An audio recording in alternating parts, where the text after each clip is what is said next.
Bonjour à tous et bienvenue dans Daily Débrief numéro 10. Nous sommes le vendredi 8 avril et nous enregistrons, c'est le 44e jour de la guerre pour les Ukrainiens, de l'opération spéciale pour reprendre les éléments de langage russe. Nous allons répondre à vos questions, nous allons étudier une vidéo d'un Ka-52, un alligator qui se fait abattre par un missile qui à la base est fait normalement pour détruire des chars, et nous allons également nous interroger sur les demandes des Ukrainiens, à savoir des F-15, des F-16, tout ça après le jingle.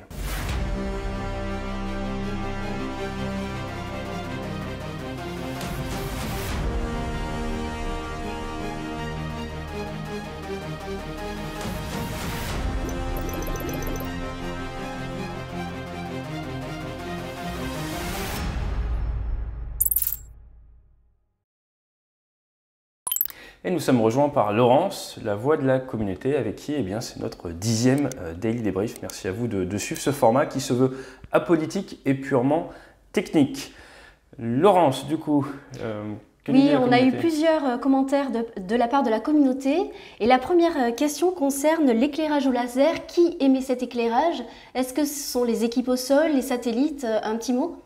Alors effectivement, j'ai vu passer cette question sur les satellites. Je trouve ça très intéressant parce qu'il y a quelques mois, ils ont dit qu'il y avait de la communication via satellite qui se développait, qui serait non interceptable. C'est un type de laser un petit peu différent. Là, l'objectif, c'est vraiment d'envoyer une tache laser sur la cible. Et comme vous pouvez le voir sur ces animations, ça va pouvoir venir de l'avion qui tire. On dit alors que c'est un avion qui est tireur et illuminateur, de son équipier, qui est alors illuminateur, d'un drone en l'air qui fait le rôle d'illuminateur, donc on est à quelques kilomètres maximum de la cible, ou alors de forces spéciales au sol avec des systèmes spécifiques, mais ça ne peut pas venir de satellites à l'heure actuelle, donc ça va être l'avion tireur, un avion à côté, donc un autre mobile de la 3e dimension, ou alors des forces spéciales au sol. Autre question, est-ce qu'on utilise toujours des armes non guidées dans l'OTAN ? À ma connaissance, sur les théâtres actuels, non, voire... Alors, c'est dur d'être catégorique, j'ai envie de dire à 99% non. Je crois qu'il y a eu certaines utilisations de bombes lisses également, comme on dit en Afrique, mais c'est très rare. Pourquoi? Parce qu'on recherche de la frappe chirurgicale. Pourquoi de la frappe chirurgicale? Pour maîtriser au maximum les effets collatéraux. Et on a des règles d'engagement qui sont extrêmement strictes avec les distances par rapport aux ouvrages d'art, les distances par rapport à la population, toutes ces choses-là. Et pour maîtriser ça au maximum, sans pour autant prendre des risques avec l'avion, parce que le politique n'a pas trop envie de perdre des avions, on va utiliser de l'arme guidée. Donc à 99,99%, on n'utilise plus d'armement non guidé. Tu pourrais du coup nous repréciser quand est-ce qu'on utilisait ces armes non guidées principalement? À quelle époque? C'était avant la guerre du Golfe principalement, mais encore une fois, c'est arrivé lors de la guerre du Vietnam, l'arrivée des kits PVOE, mais c'est jusqu'à la guerre du Golfe, on va dire qu'il y avait de l'armement non guidé depuis la guerre du Golfe.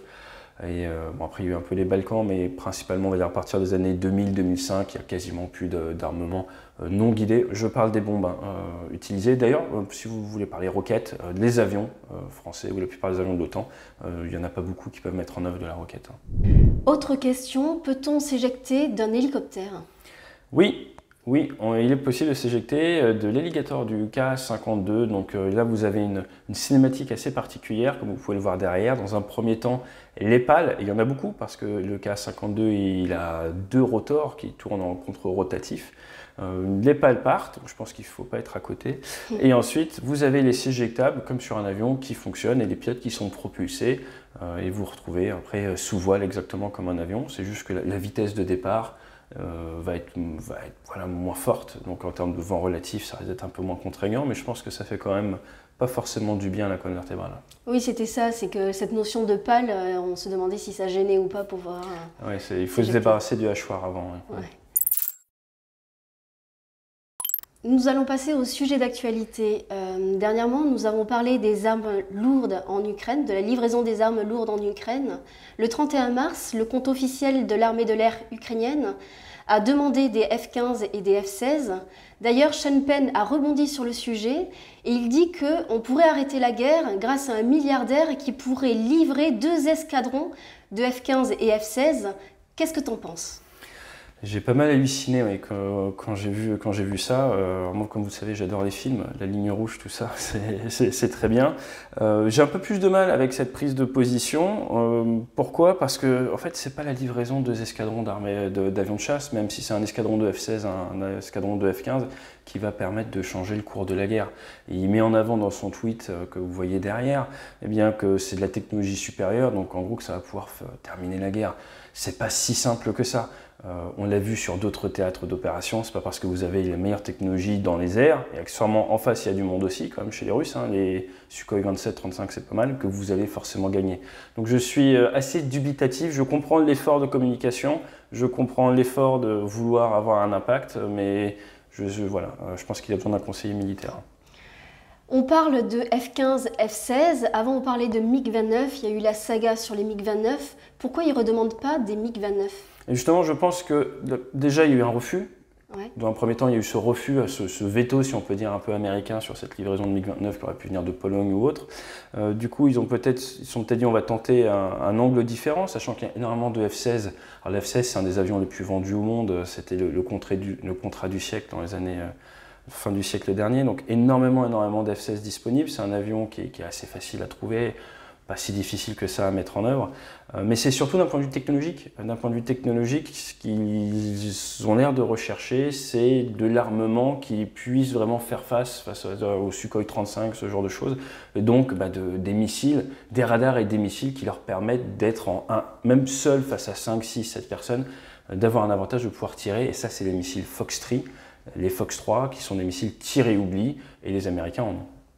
Quelle est la différence entre les AIM-120 et ce que actuellement les Ukrainiens? Donc les AIM-120, c'est justement le missile américain Fox-3, tiré-oubli. En France, on a le Mika, on a également le Meteor, mais les AIM-120, ça existe depuis un paquet d'années, depuis les années 90, ça a fait ses preuves. La grande différence avec ce qu'ils utilisent et ce qu'on voit sur les photos des Sukhoi 27 ou des MiG, c'est qu'ils ont plutôt l'air d'utiliser du Fox 1 et du Fox 2. Les Ukrainiens. Le Fox 2, on en a déjà pas mal parlé, c'est infrarouge, plutôt courte distance. Le Fox 1, par exemple, je te tire dessus, mais alors que mon missile se guide vers toi, un peu comme le Starstreak dont on a parlé, il faut qu'en permanence je t'éclaire avec mon radar. Donc ça veut dire que je ne peux pas faire demi-tour. Donc si je suis tout seul, je décolle face à 12 Russes qui rentrent dans mon territoire et qu'ils arrivent à 12, je vais pas devoir choisir ma cible, mais surtout je vais continuer à venir vers toi. Je ne vais pas pouvoir tirer et faire demi-tour. Oui, c'est plus dangereux. Exactement, c'est plus dangereux et surtout, ça m'oblige à rentrer dans ton volume d'armement également. Donc ce qu'ils recherchent avec ces AIM-120, avec ces F-15, ces F-16, c'est la capacité à pouvoir décoller, parce qu'ils ne sont pas très nombreux, même tout seul ou à deux contre 10 ou 15 Russes qui arrivent, et tirer et après faire demi-tour. Et si certains Russes continuent d'avancer, ils vont se faire abattre. Donc c'est cette capacité de tirer-oubli de Fox 3 vraiment qui recherchent et qui leur permettrait de freiner les raids aériens russes. On parle de formation des pilotes de 2 à 3 semaines. C'est peu, non? C'est optimiste. Tout dépend de ce qu'on veut faire. Vous prenez un pilote qui sait faire du Sukhoi ou qui sait faire du MiG-29, vous voulez le transformer sur F-16. S'il s'agit de faire un tour de piste, oui, il peut y arriver rapidement. Maintenant, ce qu'il faut voir également, c'est ce qu'ils ont pu commencer à travailler la documentation en amont. Ce qui est important, c'est quand même la mise en œuvre de l'avion en temps normal et en temps de panne. Donc il faut une bonne compréhension des systèmes. Ils ne sont pas habitués aux systèmes occidentaux, donc il y a une logique par rapport aux commandes de vol, par rapport au moteur, toutes ces choses-là. Donc il va quand même falloir quelques semaines de théorie. Et ensuite derrière, si vous voulez que la personne soit très forte avec les armements et les distances, c'est 6 mois à 1 an et demi à peu près. Maintenant, dans un cas comme ça, un peu de dernier recours, les envoyer très tôt, pourquoi pas, mais je vous renvoie vers ce qu'on avait dit par rapport aux Japonais. Les Japonais qui envoyaient des pilotes de la marine très jeunes avec que quelques heures, ils se sont fait massacrer par l'US Navy qui continue à bien former son personnel.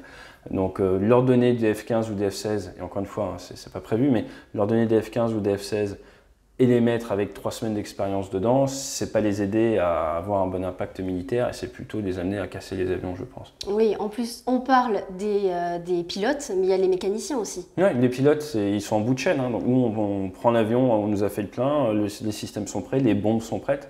Et là, on est sur quelque chose qui n'a rien à voir.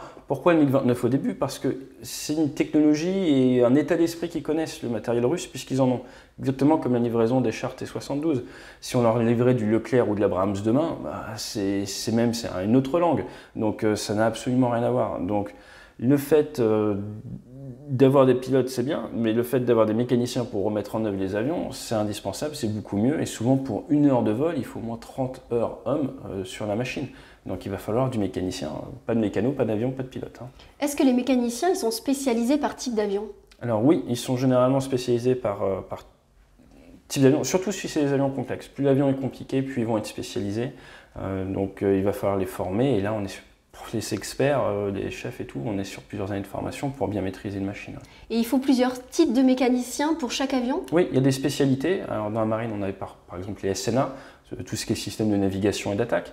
F-15, F-16, il y a des écrans. Qui dit écran, dit technologie, dit logiciel, dit entretien. C'est très complexe à utiliser. Dit panne, des fois, informatique. Il faut savoir traiter les pannes. Donc ça, c'est une spécialité. Vous avez également, après, c'est bien de vouloir des EM 120, mais il faut savoir les accrocher, les fixer. Donc vous avez ce qu'on appelle les pétafs, les armuriers, qui eux gèrent même les leurs. Les sièges éjectables, on parlait du K52, c'est géré par les armuriers. Vous avez les porteurs qui gèrent la cellule, tout ça. Donc vous avez différentes spécialités. En gros, vous avez 5-6 spécialités qui savent faire autour d'un avion et chacun a son domaine de compétences. Et comme tout avec la technologie, plus on est sur de l'avion de nouvelle génération, plus ça demande une formation longue, coûteuse et un maintien de compétences complexe. Nous voyons cette vidéo, alors c'est un hélicoptère, un Ka-52 abattu par un missile anti-char. Est-ce que tu peux nous préciser les caractéristiques de ce missile? Oui, alors j'ai fait un petit raccourci l'autre jour d'ailleurs sur BFM TV, je m'en excuse, où je disais, on parlait des Javelin, tout ça, donc c'est pas un Javelin, ça c'est un missile ukrainien, c'est un Stugna-P. C'est un missile, effectivement anti-char, qui est assez lourd en termes de système. On parle de plus de 100 kg, je crois que c'est 105 kg avec le missile pour tout mettre en œuvre. Et lui, comment est-ce qu'il fonctionne? Eh bien, avec le système de guidage, tu envoies un rayon laser et le missile voit ce rayon laser et va se diriger. Donc, normalement, c'est fait pour des véhicules blindés. Ça fonctionne également pour des véhicules en déplacement ou des véhicules aériens à faible vitesse de déplacement, comme on peut le voir là. Et également, contrairement à ce que j'ai dit sur BFM, ça c'est déjà vu par le passé, pas avec ce type de missile, mais en Syrie, il y a eu quelques cas de missiles anti-char, des guided missiles anti-char qui ont pu être utilisés contre des hélicos. Mais encore une fois, souvent, c'est les hélicos qui n'avancent pas ou qui sont proches du sol. Pourquoi cet hélicoptère est stationnaire? C'est une très bonne question. Il n'y a pas 40 raisons pour lesquelles on veut se mettre en stationnaire comme ça dans une zone de combat. La plus probable, c'est qu'en fait, ils cherchent à soit faire fonctionner ces senseurs. Donc sur certaines versions, ils ont des radars. Sur d'autres, il y a toutes ces boules un peu électro-optiques. Il est probablement en train de chercher une cible et en train de vouloir guider un missile vers cette cible. Donc peut-être qu'il a tiré et qu'il est en train de la guider. Peut-être qu'il est en train de chercher. Dans tous les cas, il est probable qu'il ne se sente pas menacé. Parce qu'on aime bien dire dans l'aviation de manière générale, mais encore plus dans le combat, que la vitesse c'est la vie. Normalement, ce qui permet aux hélicoptères de survivre, c'est de voler bas. Quand je dis bas, c'est plus bas que ce qu'on voit dans les vidéos, là, ils sont trop hauts, hein. De manière générale, c'est entre les arbres, très rapide, très bas et rapide. Donc là, se mettre comme ça en stationnaire, c'est du suicide hein, dans un environnement où il y a des adversaires. Parce que ce que l'on voit au niveau du tir, c'est que c'est un armement qui a une portée de 5,3 km, hein, leur armement anti-char, qui fait à peu près 14 secondes, 3 maximum de temps de vol. On voit qu'il y a 12 secondes de temps de vol. Ça veut dire que l'équipe qui tire, ils sont à peu près 5 km. Donc c'est impossible pour l'hélico hein, de voir 4 personnes cachées dans les fourrés à 4 km. Donc rendez-vous compte, vous êtes dans votre hélico en stationnaire, tout autour de vous, dans un rayon de 5 km, hein, donc ça fait 10 km de diamètre, n'importe qui pourrait ouvrir le feu sur vous. Donc il est à découvert, il doit croire qu'il est dans une zone où il n'y a pas de danger. Et je pense que le fait que cette vidéo soit sortie, si les Russes sont au courant, ils risquent de revoir leur tactique. Et ce qu'on a étudié ces derniers jours avec les lofts, oui. Et ben voilà, c'est exactement pour éviter ça. C'est on garde de la vitesse tactique, même si, encore une fois, le badin, comme on dit, s'effondre hein, quand ils font ça. Et ils sont un peu trop, on les a vus encore se faire abattre, mais c'est un peu pour éviter ça. Donc sûrement en train de tirer quelque chose ou de chercher une cible. Est-ce que c'est une bonne idée? Je pense que vous avez la réponse en image. La vitesse, c'est la vie, c'est vrai en avion, c'est vrai sur le théâtre des opérations. Et voilà, c'était le Daily Débrief numéro 10 avec Laurence. On va faire une petite pause là sur le Daily Débrief pendant quelques temps. On vous dira quand on en ressort, mais pas avant, je pense, une bonne dizaine de jours. D'ici là, il y aura d'autres contenus sur la chaîne. Je vais vous parler un petit peu d'interviews de pilotes ukrainiens et puis on va vous sortir des vidéos en fonction de l'actualité en temps réel. Allez, à très bientôt et d'ici là, fly safe.